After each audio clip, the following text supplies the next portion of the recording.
지난주에 시차례가 있어서 이제 시차례에 갔다가 이제 잘 알고 지내는 목사님 한 분을 만나는데 이상이 얼굴이 홀쭉하세요.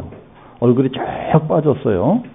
네, 그래서 왜 건강이 안 좋으십니까? 물어보니까 지금 이제 금식하고 있다고 하시면서 이제 이러한 이야기를 하시더라고요.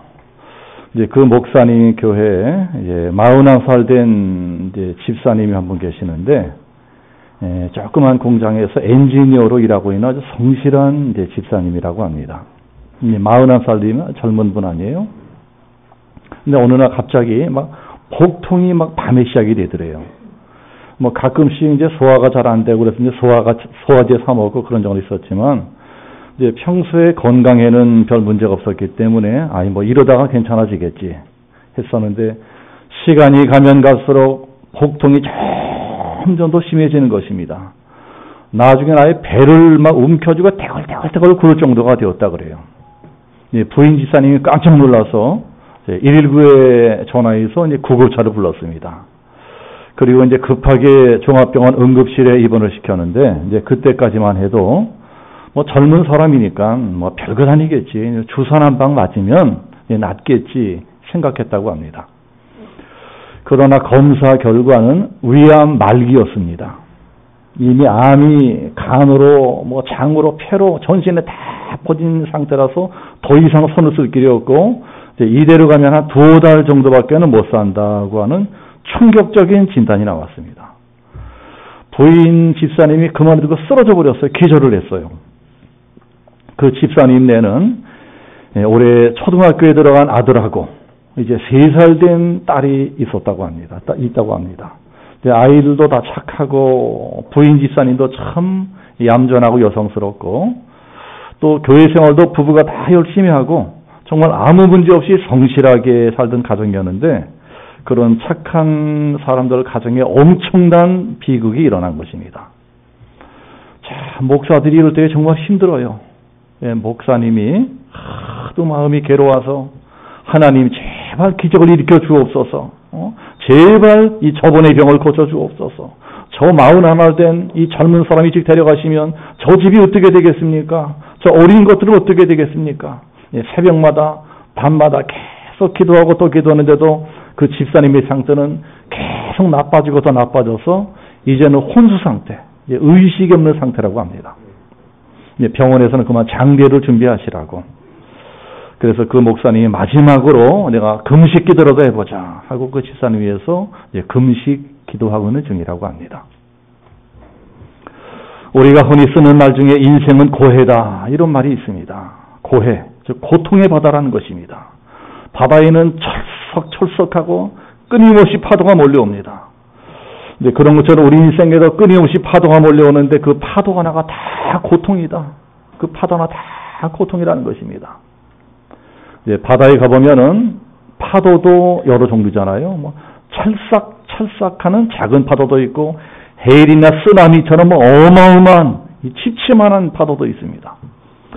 우리 인생 바다도 마찬가지라는 것입니다. 뭐 살다가 그럭저럭 견뎌낼 수 있을 만한 작은 파도가 있는가 하면 어떤 때는 내 인생을 송두리째 집어삼킬 것 같은 엄청난 파도를 만날 때도 있습니다.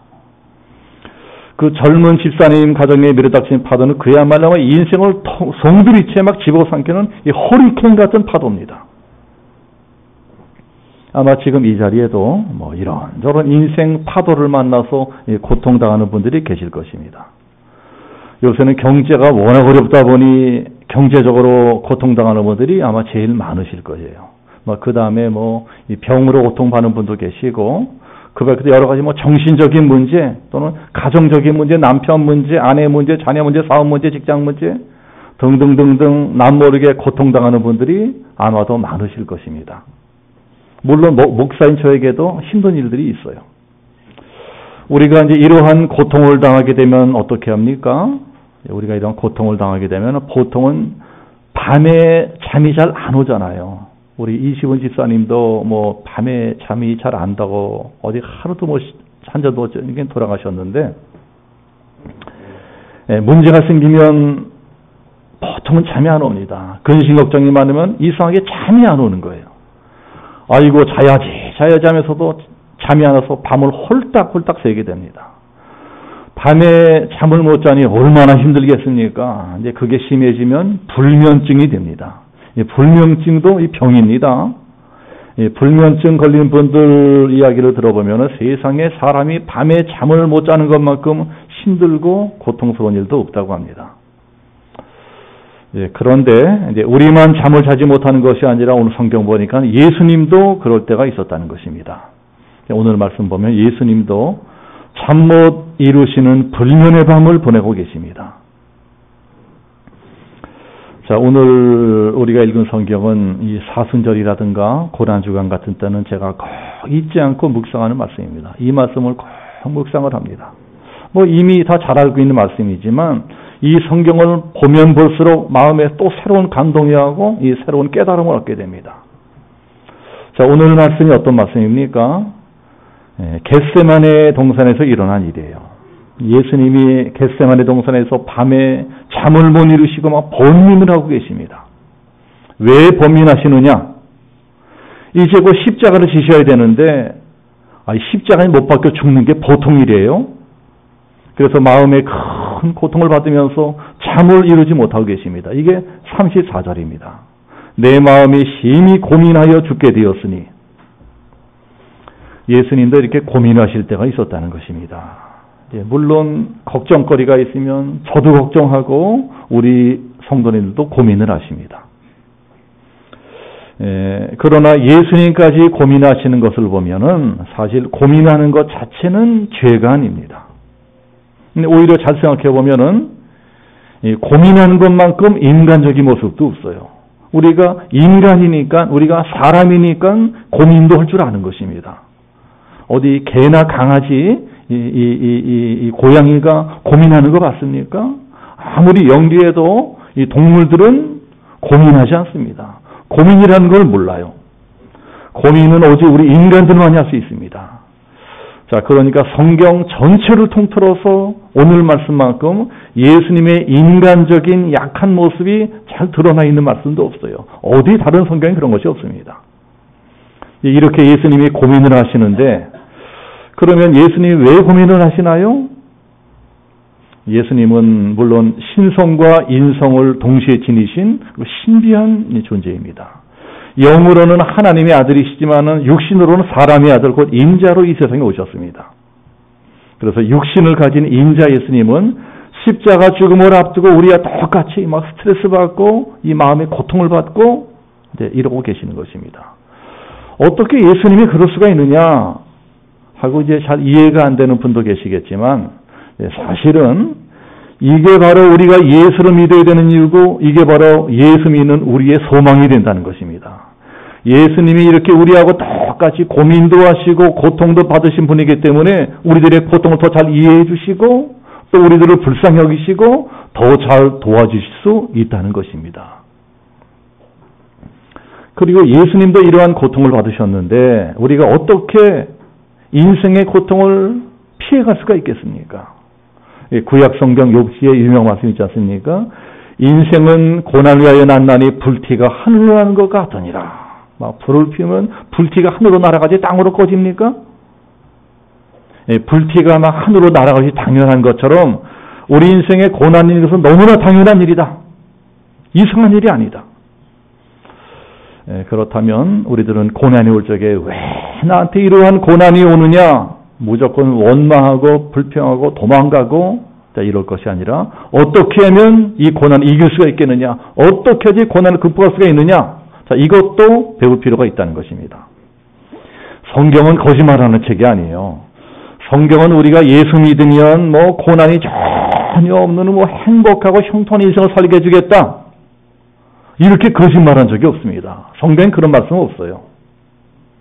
그 대신에 너희들이 이 세상에서 고난을 당하겠지만 내가 고난을 이길 수 있게 해주겠다. 이 고통을 극복할 수 있는 힘을 주겠다.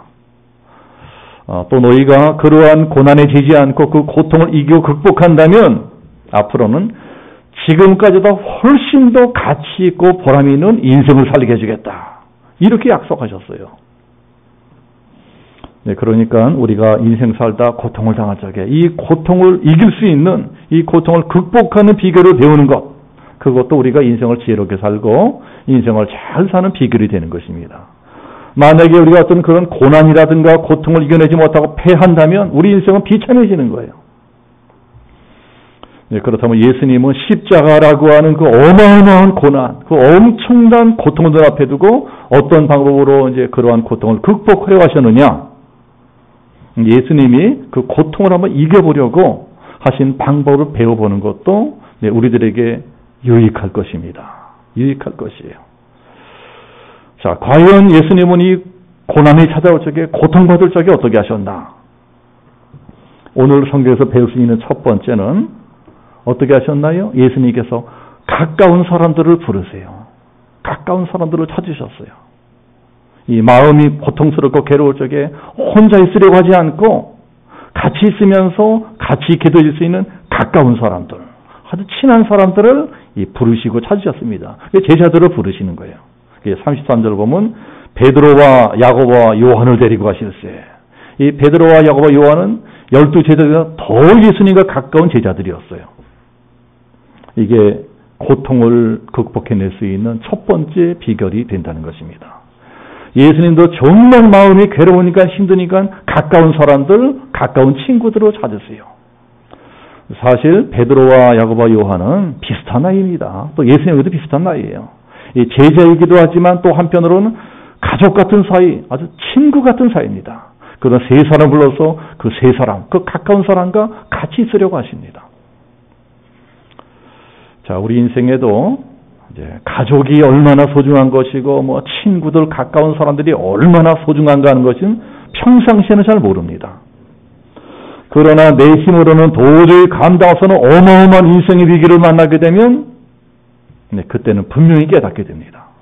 내 남편, 내 아내, 우리 아이들, 내 부모, 내 형제, 내 친구들, 가까운 사람들이 얼마나 소중한 사람들인가. 예수님께 있어서는 베드로와 야고보와 요한, 이 세 사람이 그러한 사람들이었어요. 그저 가족 같고 친구 같은 가까운 사람들이었습니다. 그래서 이 고통스러운 순간에 그 가까운 사람들을 찾으세요. 친구들을 부르십니다. 얘들아, 내가 지금 너무 힘드니까 나랑 같이 있자. 나와 같이 있자. 자, 우리 인생에 친구라는 게 참 중요합니다. 여러분, 친구들 중요하잖아요. 그러나 친구라고 다 같은 친구가 아니라는 것입니다. 친구 중에도 진짜 친구가 있고 가짜 친구가 있어요. 그러면 어떤 친구가 진짜고 가짜냐? 이걸 어떻게 알아볼 수 있나요? 고통받을 적에 알아볼 수 있습니다. 진짜 친구는 내가 고통받을 적에 오히려 내 곁으로 가까이 다가와가지고 나를 위로하고 나와 함께 하려고 합니다. 그러나 가짜 친구는 좋을 적에는 시시덕거리고 같이 어울려 다니다가도 정작 나한테 큰 고민이 생기고 막 고난이 닥칠 때는 손해볼까봐 나 몰라라 도망가 버립니다. 친구뿐만이 아니고 남편, 아내 다 마찬가지죠. 진짜 좋은 아내가 어떤 아내인가? 남편이 힘들 적에 끝까지 같이 있어주는 아내가 좋은 아내입니다. 조강기초가 좋은 아내예요. 남편도 마찬가지고 그건 또 교회도 마찬가지입니다.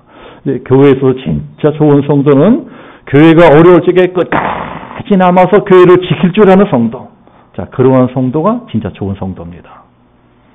그러나 세상에는 이제 그런 좋은 친구, 좋은 성도들은 이제 그다지 흔하지 않습니다. 뭐 좋을 땐 좋죠. 좋을 땐 좋다가도 막상 내가 힘들어지고 어려움 당할 적에 내가 진짜 힘들어서 자기들의 도움과 위로가 필요할 적에는 뒤도 안 들어보고 가버리는 사람들이 많습니다. 그래서 우리 인생의 고통이라고 하는 것은 진짜와 가짜를 가르는 테스트다. 이런 말이 있습니다. 내가 가장 힘든 순간에, 내가 가장 고독한 순간에, 그때 내 가까이에서 내 곁을 지켜주는 그 누군가가 한 사람이라도 있다는 것, 그것 하나만으로 내 마음에 위로가 될 때가 있어요. 위로가 돼요. 그럴 때 정말 아무것도 안 해줘도 그저 내 가까이에서 내 곁을 지켜준다고 하는 그 한 가지 사실만으로도 너무나 고맙습니다. 여러분 그럴 때 없었어요? 사람에게 있어서 가장 고독하고 힘든 순간이 언제일까요? 언제일까요? 당연히 죽을 때입니다. 죽음의 순간, 임종의 순간. 그래서 부모님이 돌아가시는 마지막 임종의 순간에 자식이 같이 있어주는 것, 마지막 길을 지켜주는 것, 그게 자식의 도리고 그게 가장 큰 효도라는 것입니다. 그렇기 때문에 유교에서는 이 부모가 돌아가실 적에 그 임종을 지키지 못하는 것을 가장 큰 불효로 칩니다. 그런 정신은 우리 기독교도 마찬가지입니다. 오늘 말씀에도 이제 예수님이 십자가 죽음을 눈앞에 두고 있어요. 십자가는 우리 인류가 만들어낸 이 사형 제도 중에 제일 잔인하고 끔찍한 방법입니다. 사람을 완전히 빨가벗겨서 나무에 대랑대랑 못 박아놓고서 죽을 때까지 내버려둡니다. 그러면 새가 와서 눈알도 쪼아먹고요. 그렇게 완전히 빨가벗겨져서 사람들에게 그 수치를 당하고 모욕을 당하고 또 온몸이 찢어지는 고통을 받으면서 정신적 고통, 육체적 고통 다 같이 받아 마지막 피 한 방울, 물 한 방울 다 쏟아버리고 온몸에 진이 빠지면 그때 죽는 거예요. 얼마나 잔인합니까? 이제 예수님이 이제 그런 죽음을 눈앞에 두고 있습니다. 우리 인류의 죄를 대속하는 희생제물이 되기 위해서 그 끔찍한 십자가에 못 박혀야 되는 거예요. 예수님은 그 십자가에서 죽기 위해서 이 세상에 태어나셨어요. 죽기 위해 태어난 분이 예수님입니다. 그리고 또 그 십자가에서 죽기 위해서 한평생을 살았어요. 예수님 왜 살았어요? 십자가에 달려 죽으려고 사신 거예요. 그리고 이제 그 십자가가 눈앞에 있습니다. 그러나 예수님도 인성을 지닌 인자, 사람이 신제라 막상 그 십자가를 눈앞에 두고 보니까 마음에 고통이 있는 거예요. 고민이 되는 것입니다. 번민하면서 불면의 밤을 보내고 있습니다. 그래서 제자들을 부르시는 거예요. 가까운 사람들을 부릅니다. 베드로야, 야고보와 요한아, 너희도 나와 같이 있자. 1시간만이라도 나랑 같이 있자. 1시간만이라도 나를 위해서 기도해다오. 그런데 제자들은 어떻게 합니까? 잠을 자잖아요. 그 힘들고 고독한 예수님을 혼자 내버려두고 그 잠을 자빠져 잡니다. 사실 예수님이 그 고통을 당해야 되는 까닭은 예수님의 죄 때문이 아니에요. 알고 보면 다 저희들 죄 때문이고 우리들 죄 때문입니다. 예수님은 죄가 없는 분이에요. 그런데도 자기들의 도움이 가장 필요할 적에 전혀 도움이 안 되고 있어요. 깨우면은 또 자고 깨우면은 또 자고 그렇게 3번씩이나 예수님의 청을 거절하고 계속 자빠졌고 있습니다. 그러니 이 사람들은 정말 제자도 한심한 제자들이고 정말 친구라고 해도 아주 의리가 없는 친구들입니다. 그런데도 예수님은 이러한 친구들을 위해서 목숨을 버리려고 하시는 것입니다. 요한복음 14장 이런 말씀이 있습니다. 진정한 친구는 친구를 위하여 목숨을 버리느니라. 살다가 사람들에게 이제 실망해 본 적이 있는 분들은 이제 이 말씀을 실감하실 거예요. 사람들에게 실망을 하다 보면은요, 결국은 하나님밖에 없구나. 결국은 예수님밖에 없구나. 예수님만한 친구가 없다. 결국은 예수님 한 분만이 끝까지 나와 함께 계시는구나. 볼지어다. 내가 이 세상 끝날까지 너희와 함께 있으리라. 그럼에도 불구하고 오늘 말씀이 우리에게 가르쳐주는 첫 번째 교훈은 이것입니다. 우리가 고통당할 적에 그래도 그 고통을 가장 잘 이겨낼 수 있는 비결이 무엇이냐? 좋은 사람들, 좋은 친구들을 가까이 많이 사귀어두는 것입니다. 내가 정말 힘들 적에 끝까지 내 곁에 있어주는 그런 좋은 친구들 내 가까이 많이 두면은 내가 정말 죽고 싶고 모든 걸 다 포기하고 싶고 이럴 적에 그 고통을 이겨낼 수 있도록 내 곁에는 가까운 사람들이 힘을 줄 것이다. 위로해 줄 것이다. 자, 그러면 한번 생각해 보세요. 내가 이제까지 인생을 살아오면서 이제 그런 사람들을 얼마나 많이 만들었나? 나에게는 과연 그런 진실한 친구가 얼마나 있나? 예? 나는 뭐 별로 없는 것 같다. 만약에 그렇다면 이제부터라도 그러한 친구들을 만들어 놔야 됩니다. 그런 사람들이 있어야 돼요. 그래야 우리가 노후, 우리의 마지막이 초라하고 쓸쓸해지지가 않습니다. 이 부부도 얼마든지 그런 친구가 될 수 있어요. 이제 제 생각에는 가장 이상적인 부부라고 하는 것은 친구 같은 부부입니다. 얼마나 좋아요. 친구 같은 부부. 그러니 부디 이 자리에 계신 분들은 하나님이 짝주신 내 배우자를 그런 좋은 친구로 만드시기를 축복합니다. 왼수 덩어리가 아니고 친구가 되어야 되는 거예요. 알고 보면 내 남편이나 내 아내만큼 좋은 친구가 이 세상에 어디 있어요. 내가 죽으면 부모님 말고 나를 위해서 가장 많이 울어줄 사람이 내 남편, 내 아내밖에 더 있겠어요? 애들도 소용없어요. 또 부부뿐만이 아니고 부모 자식 시간에도 그런 친구 같은 사이가 될 것이고, 형제 시간도 그렇고, 또 한 교회 안에 성도들끼리도요 그런 좋은 친구가 되어야 됩니다. 저하고도 그런 친구가 되어주셔야 돼요. 그런 좋은 친구들은 내 곁에 많이 두면 둘수록 우리가 인생 살다가 원치 않는 환난 풍파를 만났을 적에 그런 사람들이 힘을 주고 위로해 주면서 그 고통을 이겨낼 수 있도록 도와주는 것입니다. 그러나 만약에 그런 사람이 하나도 없다면 내 인생의 위기를 만나고 환난 고통을 만날 때 얼마나 초량하고 서글프겠어요. 그렇게 가장 위로가 필요하고 가장 격려가 필요할 적에 아무에게 위로도 못 받고 도움도 못 받고 이런 사람들이 인생 포기하고 목매달아 자살하고 그러는 것입니다. 그러나 만약에 그런 사람들 곁에 끝까지 남아서 힘을 주고 용기를 주는 단 한 사람, 단 한 사람의 가까운 친구만 있더라도 그렇게까지 비극적으로 자살하고 뭐 인생을 끝내고 그러지는 않을 거예요. 그러니 그렇게 좋은 친구, 내가 힘들고 괴로울 적에 그저 묵묵히 내 곁에서 함께 해주는 그런 좋은 친구를 만나는 것, 이게 고통을 이겨낼 수 있는 첫 번째 비결이라면 두 번째는 무엇일까요? 오늘 말씀이 가르치는 두 번째 비결은 하나님이 나와 함께 계시는 것을 깨닫는 것입니다. 하나님이 나와 함께 계신다. 지금도 하나님은 나와 함께 계신다. 이걸 깨닫는 건 정말 중요합니다. 내가 힘들 적에 이제 좋은 친구들이 가까이 있어 준다는 건 정말 고마운 일이죠. 정말 고맙죠. 그저 내 곁에 있어 준다는 사실 하나만이라도 많은 위로가 되는 게 사실입니다. 그러나 솔직히 사람이 주는 위로에는요 한계가 있어요. 한계가. 그렇지 않습니까?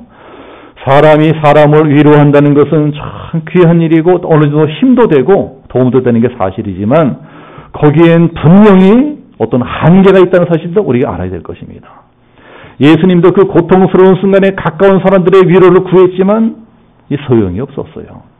마음에는 온유로되 육신이 약하도다.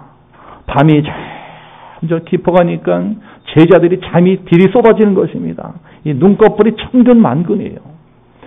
제자들도 마음으로는 예수님과 같이 하고 싶고 기도로도 도와드리시지만 도무지 막 들이 잠이 쏟아지니까 뭐 어쩔 수가 없는 거예요. 눈꺼풀이 천근만근. 그러니 남은 아무리 죽겠다고 난리를 쳐도 나는 자야 돼요. 네가 아무리 죽겠다 나는 자야 돼. 우리들에겐 분명히 이런 한계가 있습니다. 이 자리에도 부모님이든 또는 남편이든 아내든 누가 병에 걸렸을 적에 병간호 해주다가 지쳐버렸던 경험이 있는 분들이 계실 것입니다. 긴정의 효자 없어요. 여러분 오래 병앓지 말고 돌아가세요. 길고 잘해주다가도 내 몸이 힘들고 괴로워하면 짜증이 나는 것입니다. 저도 고등학교 1학년 때에 여름방학 한 달 내내 우리 아버지 병간호를 했어요. 아버지는 50대 초반에 젊은 나이에 암으로 돌아가셨습니다. 이 암을 발견할 때는 이미 말기가 돼 있어가지고 어떻게 손을 쓸 길이 없었습니다. 이 세상에 병 중에 암이라는 놈만큼 못된 병도 없더라고요. 아예 사람을 아주 뼛속까지 꼬치꼬치 말라 비틀어지게 만들어 놓고 그 다음에 죽게 만듭니다. 아주 못된 병이 암이에요. 그러니 우리 아버지가 돌아가신 무렵에서는요, 밤낮 가리지 않고 막 통증이 오는 거예요, 통증이. 그래서 저도 아버지랑 같이 밤을 홀딱홀딱 세울 때가 많았습니다. 맨날 밤 세우는 거예요. 이 암으로 죽을 때가 된 사람을 보면은 그 고통은요, 이루고 설명을 할 수가 없어요. 어떻게나 고통스러워하는지. 물론 이제 본인 자신이 제일 힘들겠지만 병 간호하는 사람도 힘들어요. 간호하는 사람도 그렇지 못할 짓입니다. 저도 여름방학 한 달 내내 우리 아버지 병간호하다 보니까 지쳤어요, 나중에. 지쳤습니다. 16살 때. 그러니까 근데 특히 이제 돌아가시기 전에 며칠 동안 밤에 잠을 한숨 못 자니까 막 죽을 맛이더라고요. 그래서 어느 날은 저도 모르게 막 짜증이 나왔습니다. 막 짜증이 나왔어요. 이제 그러지 말아야 됐는데 어쩌다 보니까 막 아버지가 짜증을 내버렸어요. 막 짜증을 냈습니다. 예, 제가 그렇게 짜증을 내는 거를 보시고는 그 다음부터는 아버지가 아무 말씀 안 하세요. 아무 말씀 안 하십니다.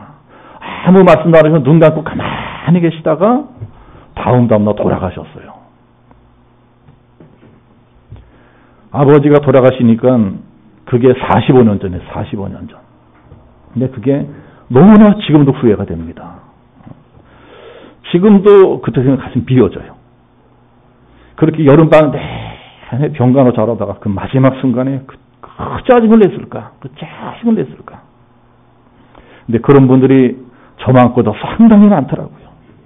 평생 금슬 좋게 지내던 부부가 병에 걸렸어요. 남편이 병에 걸리고 아내가 병에 걸렸어. 지극정성으로 병수화를 들다가도 이상하게요. 돌아가실 때가 되고 짜증을 내요. 짜증을 내시더라고요. 그리고 또 이상하게 그렇게 짜증을 내고 난다면 그분이 며칠 뒤에 돌아가셔. 참 희한합니다. 그런데 어른들은 정 뛴다 그러더라고요.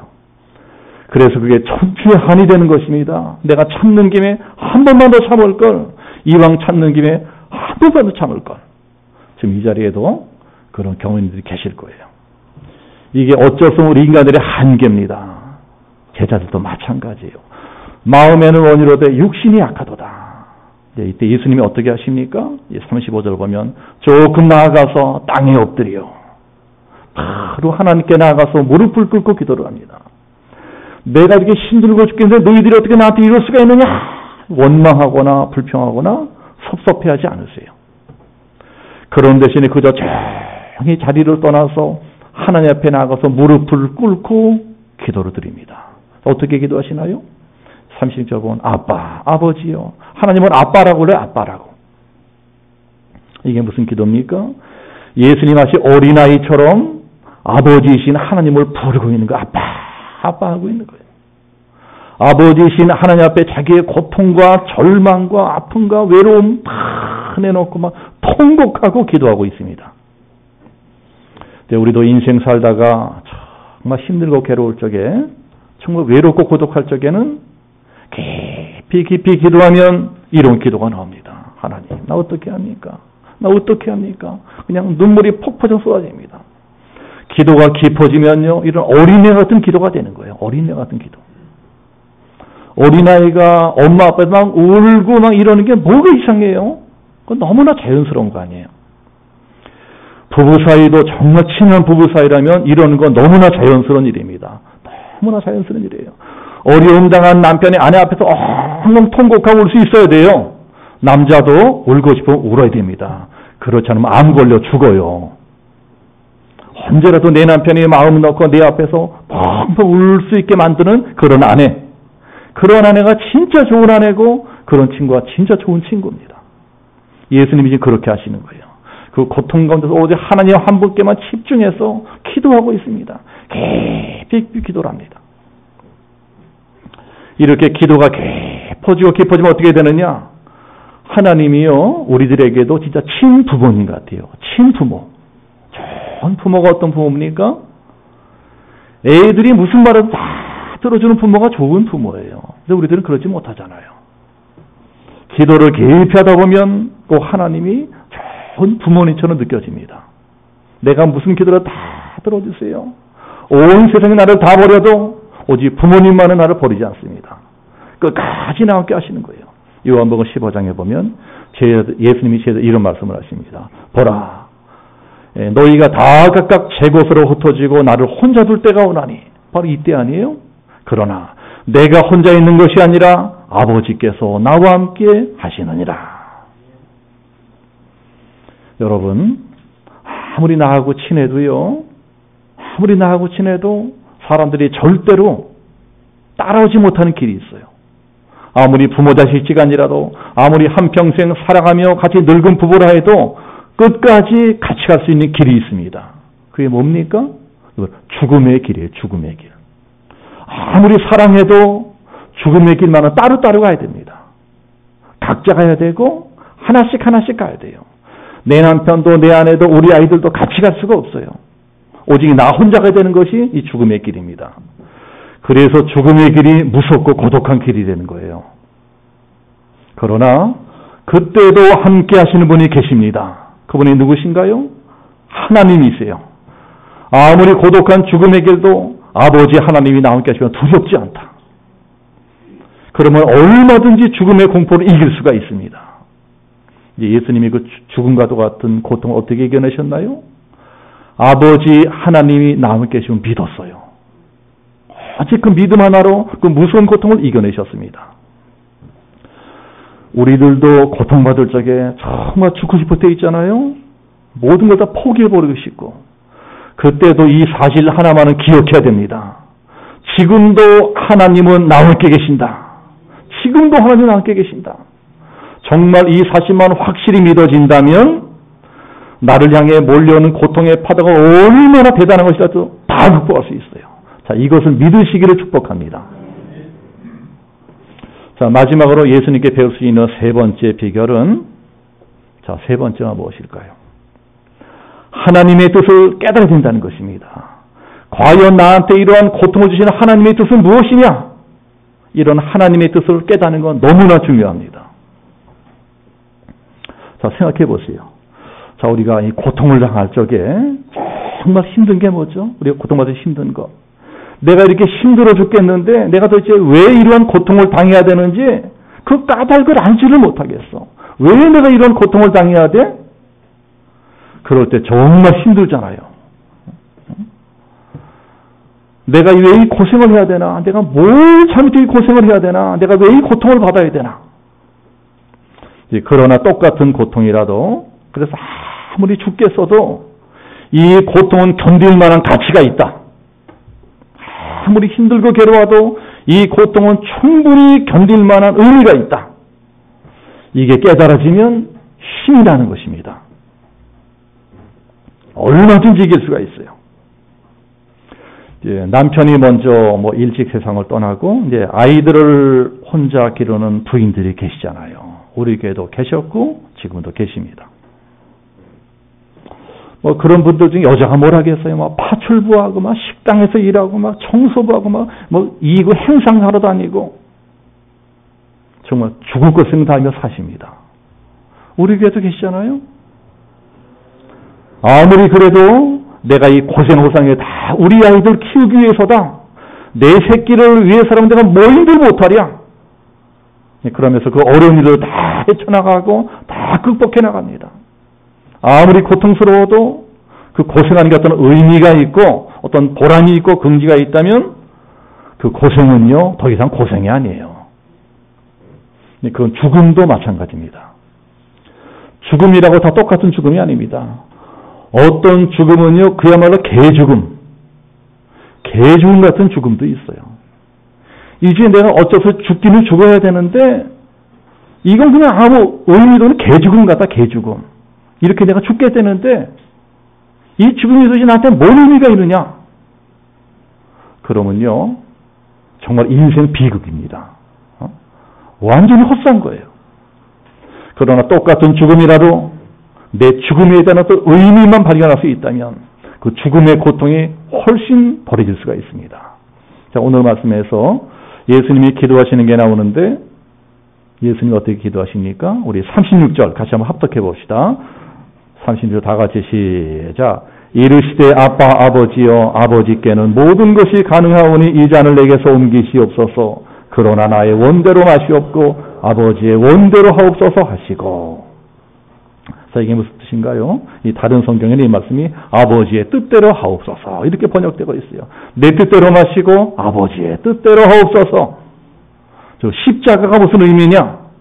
내가 이제 십자가에 달려 죽어야 되는데 이 십자가 죽음에 무슨 뜻이 있느냐? 예수님이 이걸 확인하려고 기도하시는 거예요. 나는 이제 붙잡혀서 재판을 받고 채찍 맞고 빨가벗겨서 십자가에 대롱대롱 매달려가지고 몸 찢고 피 흘려 죽어야 될 것이다. 그래도 이것이 하나님의 뜻이라면 내가 저 십자가에 못 박혀 피 흘리고 그 피로 모든 사람들이 죄사함 받게 되고 내가 죽어야 모든 사람들이 구원받게 되고 천국 가게 된다. 정말 이것이 하나님의 뜻이라면 나는 얼마든지 십자가 달게 지고 죽을 수 있다. 예수님이 기도하시다가 이걸 깨달으시는 거예요. 이걸 깨닫습니다. 내 죽음은 헛된 것이 아니고 사람을 구원하는 놀라운 의미가 있는 죽음이다. 그래서 기도가 중요한 것입니다. 우리도 만약에 나한테 이러한 고통을 허락하시는 하나님의 뜻을 깨닫는다면 그 어떤 고통이라도 다 이겨낼 수 있어요. 이렇게 예수님의 하나님의 뜻을 깨닫고 나니까 이제는 더 이상 제자들에게 뭐 도와달라고 기도해달라고 이러지도 않잖아요. 41절에 보면 이제는 자고 쉬라. 그냥 자기 내버려 두자. 마음의 평안을 찾으십니다. 우리도 내 마음이 평안해지면은 남을 뭐 못살게 굴지 않고 귀찮게 굴지도 않아요. 주로 어떤 사람이 남을 귀찮게 굴고 못살게 굴고 그럽니까? 이 마음이 불안한 사람이 그렇게 합니다.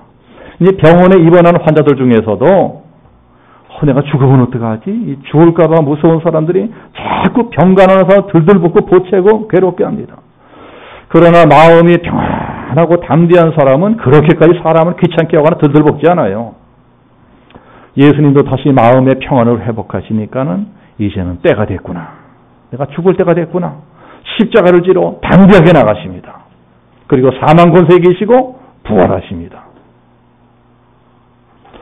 이처럼 우리도 똑같은 고통을 당해도 이 고통의 의미를 정확히 깨닫게만 된다면 얼마든지 고통을 이길 수 있다는 것입니다. 저도 다 늦게 늙어서 개척기 하면서 별하별 일 다 겪고 별하별 소리를 다 들을 때가 있었어요. 그럴 때는 목에 회의가 느껴지고 환멸이 느껴집니다. 너무나 마음이 힘들게 돼서 아이고 내가 왜 이 짓을 하고 있나? 내가 뭐하러 이걸 하고 있나?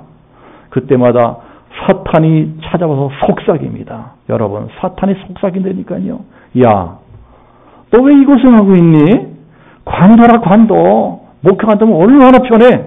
편하게 살아. 아마 예수님도 사탄이 그렇게 유혹했을 것입니다. 당신 하나님의 아들 아니야. 근데 당신이 왜 십자가를 지려고 그래? 뭐 하려고 우승을 하려고 그래? 도망가. 편하게 살아. 예수님이 그런 유혹을 기도로 뿌리셨어요. 그런 것처럼 저도 기도하면 하나님이 내가 이 목회를 계속해야 되는지 그 이유를 깨닫게 해주십니다. 내가 이 목회를 왜 계속해야 되나? 자, 이것을 깨닫게 되면은요, 아무리 힘들어도 이 목회를 계속할 수가 있는 거예요. 그래서 하나님의 뜻을 깨닫는 것이 이렇게 중요한 것입니다. 우리가 다 좋아하는 로마서 8장 28절에 이런 말씀이 있습니다. 우리가 알거니와 하나님을 사랑하는 자, 곧 그 뜻대로 부르심을 입은 자들에게는 모든 것이 합력하여 선을 이루느니라. 자, 뭐라 그럽니까? 우리가 알거니와. 먼저 알아야 된다는 거예요. 모르면 안 돼요. 우리가 알거니와 하나님을 사랑하는 자, 그리고 뭐라 그래요? 하나님의 뜻대로 부르심을 받은 자들에게는 모든 것이 합력하여, 그 다음에 뭐라고요? 선을 이루느니라. 선을 이루게 된다는 거예요. 내가 지금 당연히 모든 고통과 괴로움들이 결국엔 맨 나중에 가서는 선을 이루게 될 것이다. 자, 우리가 이것만 할 수 있다면, 이것만 확실히 깨닫고 있다면, 내가 겪고 있는 어떤 고통도, 이 답답한 마음도, 이 슬픔도, 괴로움도 결국은 하나님의 뜻을 이루는 도구가 될 것이다. 도구가 될 것이다. 이게 정말 믿어지기만 한다면 우리는 내가 당하는 고통이 어떤 고통이라도 다 이길 수 있습니다. 다 이길 수 있어요. 이게 정말 깨달아지고 이게 정말 믿어지기만 한다면 우리 집에서는 어느덧 원망 불평이 사라지고 근심 걱정이 사라지고 미움과 다툼도 다 사라질 것입니다. 그리고 고통이 변해 기쁨이 될 것이다. 이 화가 변하여 복이 될 것이다. 이런 전화위복의 믿음을 가지고 하나님 앞으로 나가게 될 것입니다. 자, 사순절을 보는 이 한 주간도 우리 앞에 나타나는 크고 작은 모든 고통들을 이러한 믿음으로 극복해내고 승리하시는 우리 모든 성도들의 지를 예수님으로 축복합니다. 함께 기도하겠습니다.